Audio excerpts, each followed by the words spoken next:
So going back, it looks like you were the first marketer recruited by Wibby Data. How much did that experience of being on your own teach you?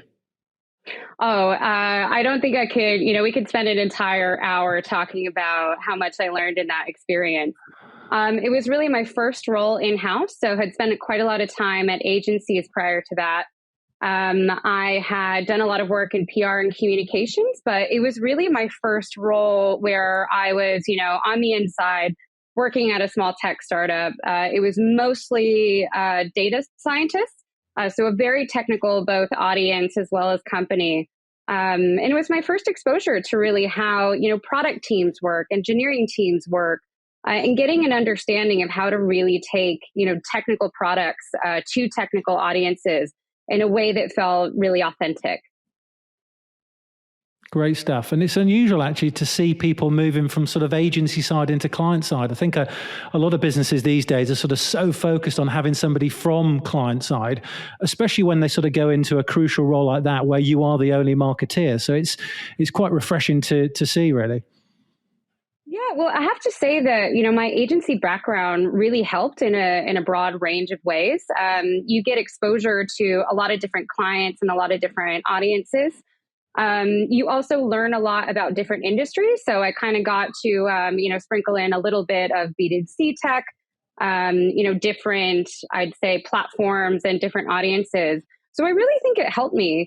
One of the things that I think about when I'm recruiting today is, when I see someone with agency experience, I know that they can work to a deadline, that they worked in high pressure environments, and generally have a well-rounded experience, probably doing different types of marketing work for different types of clients. Yeah. And in that role then, did you have to deal with anything yourself? Because obviously going from agency into a sort of technical environment like that, you'd never done it before. So some people sort of worry about that a little bit. Oh, I would say, especially at that time in my career, it was probably my first time really coming face to face with imposter syndrome. When for example, one of my first tasks was actually to take over the Hadoop meetup of San Francisco. And for those of you who aren't data scientists or work, in the Hadoop platform, it's a very highly technical, basically open source project that allows data scientists to build applications. First in trying to understand what the platform did, and then how do you pick content and speakers that are really going to resonate with an audience that you haven't had much exposure to. So between that and trying to sort of simplify, our platform and really work directly with a lot of technical folks that had never worked with marketing before.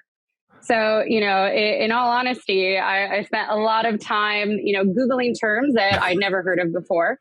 And really, being probably the dumbest person in the room. And it took a while in that role to start to build confidence that, while they were the subject matter experts, I was the marketing expert. And I actually had a lot to give and provide and really provide value around, how do we simplify the messaging and, find ways to really resonate with this technical crowd.